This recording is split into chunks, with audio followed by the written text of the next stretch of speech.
right now. Here we go. Here we go. Here we go. Here we go. Here we go. Here we go right now. Here we go. Here we go. Here we go.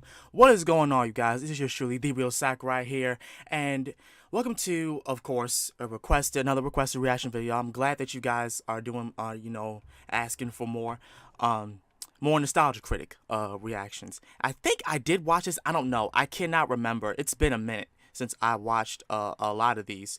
But this one is When Does a Joke Go Too Far? I'm not sure whether or not I've seen this before, but if I did, I'll just call it a rewatch or whatnot. But anyway, without further ado, let's get on into this.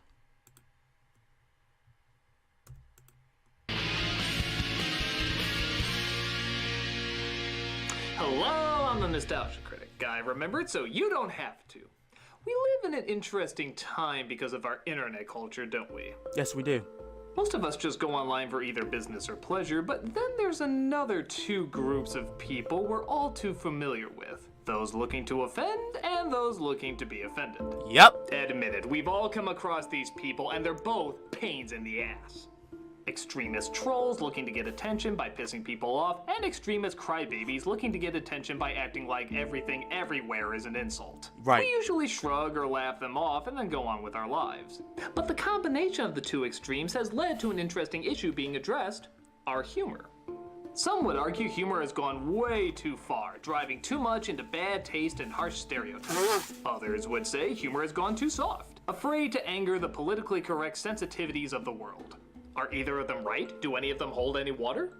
Well, first of all, offensive comedy is nothing new. Right. Comedians have been censored, harassed, even sent to jail for jokes that today would be seen as pretty commonplace.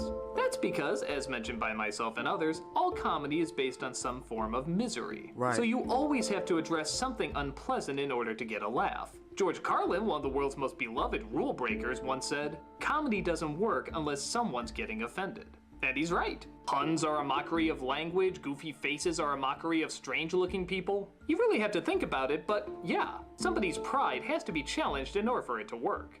But what most good comedians realize is the more truth in pain you can emphasize, usually the more funny it is. Tom and Jerry is much funnier than Smurfs because it really looks like the pain hurts. Right. Malcolm in the Middle is much funnier than Full House because they address much harsher realities. Right. But of course, if you were to see any of these in real life, you'd probably be horrified and wouldn't laugh at all. Hence, this is why comedy is a defense mechanism, which I go more into in other editorials. But this begs the question, when does a joke go too far? Right. Why is it okay when Dave Chappelle uses the N-word, but not okay when somebody else uses it like, It's not called for you to on my ass, you cheap motherfucker! Yeah. To many of us, this might seem pretty fucking obvious what the difference is, but like in many cases, you need an extreme to understand an extreme. So we'll just use this one as an example. When Richards used the word, it wasn't to laugh at a problem or offer an interesting point of view. His intent was to seriously hurt a person. With Chappelle, he uses the exact same word, but he's mocking such hate. He's using it as a means of satire and to get people to look at an issue. Both were trying. And that's the reason, sorry to interrupt, Doug, but that's the reason why Dave Chappelle is very favored amongst a lot of people, especially me, because like what Doug just said, he uses the same thing, but he's mocking it. He's not, intending to hurt people. And I think that's something that a lot of people, seem to overlook, and they think that Dave Chappelle is trying to offend people. He's not. That's just him. That's the way he's always been. Whereas someone like this guy who was really trying to hurt someone, and that is not okay. I think that honestly is when a joke goes too far. When you're seriously trying to, you're seriously intending to hurt someone physically, emotionally, or spiritually, that's when it goes too far. And for some people, they don't know when it has gone to that point, and some people know when it's gone to that point, but they just keep going. Tried to make the audience laugh, but one came from a place of trying to do something positive, while the other came from a place of trying to do something negative. So, does it simply come down to intent? Right, Not that's entirely. what it comes down to. Gilbert Gottfried got in trouble Oh, when well. he made tsunami jokes shortly after a massive Japanese earthquake. It even ended up costing him his voiceover job for Aflac. Yeah. Now, tsunami jokes were nothing new, but when it was made just after that real-life event, the pain was still too close for most people. This is why most people say comedy is pain plus time. We've all heard Titanic jokes or Lincoln assassination jokes, but if you were to make those shortly after the event, it would be seen as insensitive because you wouldn't be taking into consideration the pain others are going through. True. This is where the phrase too soon comes from. Right. Gottfried eventually apologized as he realized he crossed the line. There wasn't enough positivity to the joke in order to make people laugh. Right. That doesn't make him a bad person, and his career would still do fine, but many would agree the joke hurt more than it healed. Some comedians, however, thrive on bad taste. There's people like Matt Stone and Trey Parker, and to a lesser extent Seth MacFarlane, who make no qualms that they want to try anything funny and don't care who gets offended in the process. While both can be entertaining, most find themselves enjoying Stone and Parker's humor more. But why? They both seem focused on shock value and what's inappropriate. Part of it may come from the fact that their most popular projects, South Park and Book of Mormon, instill trust that its creators can be goofy but also have a balanced mindset. Right. The extremism seems like an excuse to apply common sense into a world of madness, something a lot of us can identify with and see a lot of comedy in. Seth MacFarlane's work is always a mean, crazy person in a mean, crazy world, so his comedy seems less balanced and more desperate to shock. Nowhere is that more obvious than with a joke about Sarah Palin's child. I think. It's actually kind of confusing. On Family Guy, Chris goes on a date with a girl who has Down syndrome and she says her mother is the former governor of Alaska. Palin got so pissed and caused others to make a big fuss about it, but to me, the biggest insult is the joke doesn't make sense. Palin has a son with Down syndrome. Are they implying that former governors of Alaska have Down syndrome kids? Are they saying the son got a sex change and suddenly became a teenager really fast? The joke is such a cheap shot at shock humor that people got offended by it before they even asked if they really got it. That's an example of humor looking to shock just for the sake of shock value. Now that's not to say it can't be funny or even downright hilarious at times, but it's not going to hit as many bullseyes as South Park, as we've seen the past couple of years, because we relate with Parker and Stone's humor more and therefore trust them more. Right. So even the art of bad taste is still an art nonetheless. But what about when it goes the other direction, when not being too offensive kills the comedy, but being too politically correct kills the comedy? Remember when they banned Speedy Gonzalez for a while? Yeah, this was actually a thing. So many people were offended and said he was a bad Mexican stereotype. That is, What? except for one group of people. What? Wait, hold on. My man Speedy Gonzalez got banned for a minute? Why? Even I don't understand that. And to be fair, I get that kinda it was because of the fact that he was talking like he was Hispanic, but that's because he was Hispanic. Speedy Gonzalez has always been Hispanic, and Hispanic mouse. Either Hispanic or a mouse from Mexico. Whichever one of them.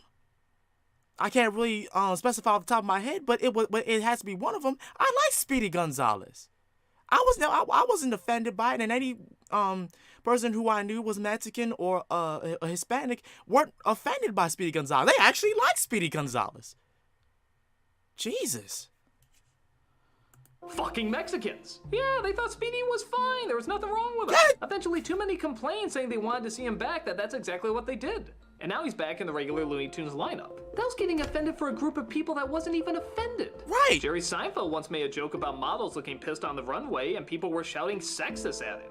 In fact, he stopped playing at college campuses because audiences were too sensitive to his material. College campuses were too sensitive to the most vanilla stand-up you can think of? I thought colleges were supposed to be wild and crazy, a bunch of party people. No. Jerry Seinfeld was too extreme for you? Nope. Christ, they probably faint if Raffi went on stage. Yeah. Amy Poehler, one of America's funniest performers and feminist icon, did a sitcom on Hulu about a comedian who leaves the profession because her colleagues say too many offensive jokes. Guess what happened? Twitter got offended at the offensive jokes they were supposed to find offensive. Nice. Is that kind of like saying, you know, I know I'm not supposed to like the Nazis, but the way you represented them, they just seemed a little too mean. These were a little too mean for Nazis. These aren't the only comedians that have noticed it. There's a brilliant Key and Peele sketch where a company vice president asked a black man, a white woman, and a gay man to listen to his speech to make sure it's not offensive. They make dozens of complaints about how offended they are before he even gets to the speech. When he finally does begin the speech, he says a Chinaman, a Polak, and an Arab walk into a bar. And of course, the three of them have no problem. And I think that sketch gets to why there's such an extreme between people who are looking to offend and people who are looking to be offended. It all comes from where we place our emotions. Right. We still live in an online culture where you can be ambiguous and therefore your actions don't really have any punishment. Now, not everybody abuses this like a psychopath, but many use the internet as a means to get out aggression and frustration that everybody feels in their lives. Now, of course, if you do it in a healthy way that's not hurting anybody, there's nothing wrong with it. At least, if you realize that's what you're doing. Socially awkward people looking for fast attention usually become trolls or pick pointless fights in forums, and we all see them throw out swear words and slurs and pretty much just ignore them. But then there's people looking to fight for a cause, which is fine. Causes are good. They set change in motion and let the world know when it's time to correct something. But if you go into a cause for a wrong reason, say to fulfill an emotional, even selfish need, you're gonna probably be making the cause look bad. If you're fighting for something to fill a void and not because you want actual change, you're liable to be more emotional and closed-minded to the subject. This can also lead to seeing scenarios that aren't really there. Remember when Michael Jackson said one of his albums didn't sell because Sony was racist? Yeah, that must be it. Remember when Meryl Streep called Disney a sexist anti-Semite, even though there has never been any evidence to prove so? And not to bring up Palin again, but remember when she turned feminist for just a few minutes, claiming that the reason everybody was picking on her was because she was a woman? Nailed it! You've given us no other reason to possibly make fun of you! All of these are good causes: race, religion, gender. The equality of all of them is worth fighting for. But pent-up emotion can explode at the wrong time and at the wrong people, leading us to demonize perfectly good ideas or causes. Don't worry, we're not going to be short of racist, sexist, bigoted assholes out there. You don't need to go searching for them where they don't exist. And you don't need to destroy good comedy for it either. In reality, the best way to cause change isn't to soften humor, but rather increase humor. Great comedians like John Oliver, Stephen Colbert, and Jon Stewart have become the most trusted people in media not because they wave their fingers and complain, but because they apply humor, satire, and common sense to facts that really matter. But let's be honest, it's the comedy that draws us in. We listen to them first because they're funny, then because they're dealing with hard truths. Look at John Oliver on YouTube, he's fucking exploding! Lots of people are getting interested in subjects that they never would have been interested in before. But because he makes them so funny and so interesting, you'd rather listen to him than some stick in the mud on Twitter. But if we're to go by the no comedy can be offensive guidelines, then not only would we lose these incredible truths, but also the great comedians that made it possible. So then, should we never be offended by anything? No, there are people and jokes that are trying to spread more hate and despair rather than joy and change, and we should call them out on it. But does that mean we should list the things we can talk about and the things we can't talk about? Of course not. That'd be against free speech and limiting our growth. Right. Remember when we were offended by Bart Simpson on TV? Or Madonna? Or any of these other people? These were shocking icons that were gonna destroy our generation, and now they're just commonplace. People barely even give a shit about them anymore. But they evolved us to an area where this could be commonplace, and talk about subjects that need to be talked about. So then, how do we know who to get offended by and who not to get offended by? Well, sadly, the answer's not in any book and it's not online. You just have to use common sense. I think most of us get a pretty strong feeling that Louis C.K. and Chris Rock don't use their offensive comedy out of mean-spiritedness. They use it to make you laugh and bring out a strong point. Where comedians like Carlos Mencia and Andrew Dice Clay probably do use it out of mean-spiritedness, aren't funny, and that's why they didn't last very long. You will get on a bus to go to the Million Man March, but you won't get on a bus to get away from Katrina. You just have to use your intuition. Does your gut say that deep down they're really prejudiced or sexist or whatever? Will we always be right? Probably not. There's certainly people we trusted before that have let us down. And there's even good comedians that have crossed the line because comedy is a tricky tightrope. But it's a tightrope that needs to be walked, and we need to slip up sometimes. Every comedian does. It shows how far we could go and how far we probably shouldn't go. And it also shows that we can make wrong steps, but through the positivity that made us likable to begin with, we can get back on track. Some do this beautifully, others not so much. But if the alternative is fear and judge everything, then comedy will be dead very quickly. Right. So still push the envelope of what's not accepted and still fight for what's worth fighting for. Just be sure that you're communicating it with the right intention. Right. Because the cost isn't worth the price. Of all things, the 90s show Duckman might have made the most brilliant comments about comedy ever. It's when a comedian comes in claiming he wants to do humor that doesn't offend anyone. So this medical caregiver of indeterminate gender, because nurses can be male or female, says to his or her disabled, or should I say differently abled patient. You get the idea. But when he surprisingly becomes a big hit, our hero comes along and says some of the most poignant words ever about the importance of comedy. They're actually so good that I think it only fits to end the editorial with it. It's precisely when humor is offensive that we need it most. Comedy should provoke. It should blast through prejudices, challenge preconceptions. Comedy should always leave you different than when it found you. Sure, humor can hurt, even alienate. But the risk is better than the alternative. Demand to be challenged, to be offended, to be treated like thinking, reasoning adults.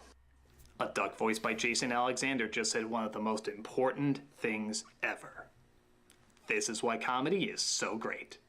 I'm the nostalgia critic. I remember it, so you don't have to. And that was from a freaking cartoon.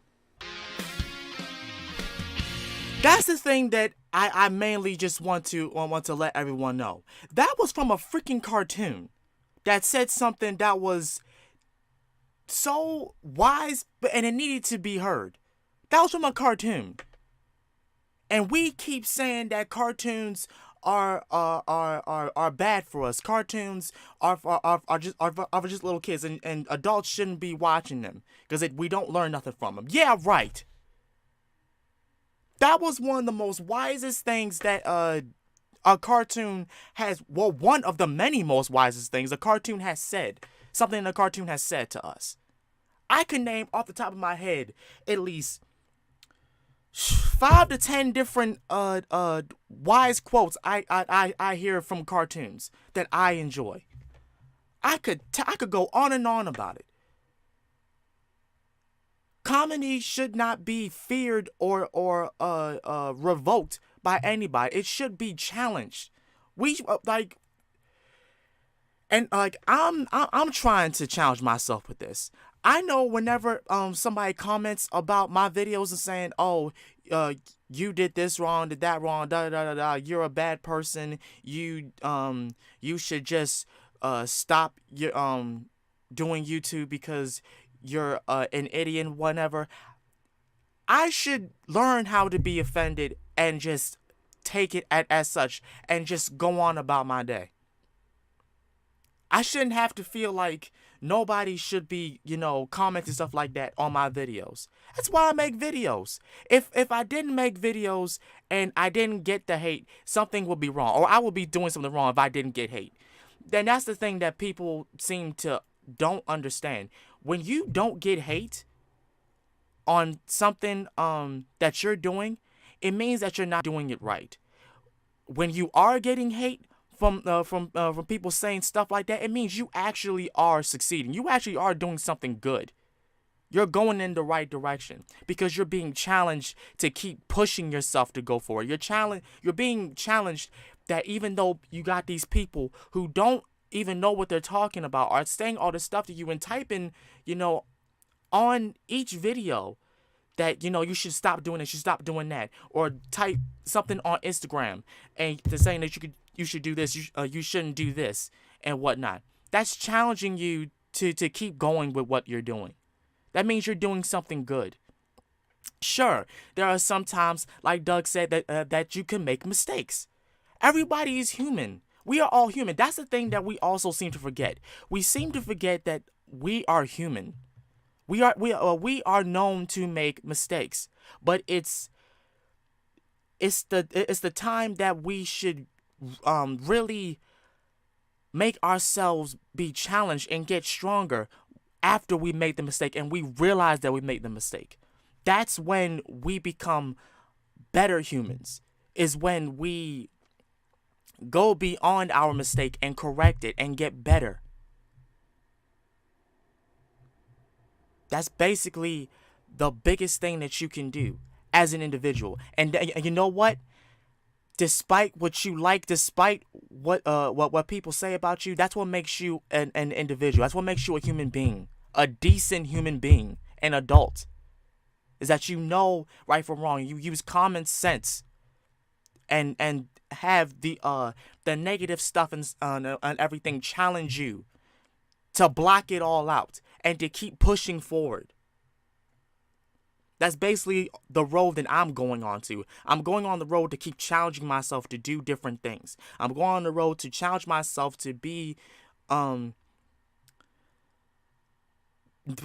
to not put up a wall, but to just be more tolerable, and to be just this stronger, molded person than what I am now.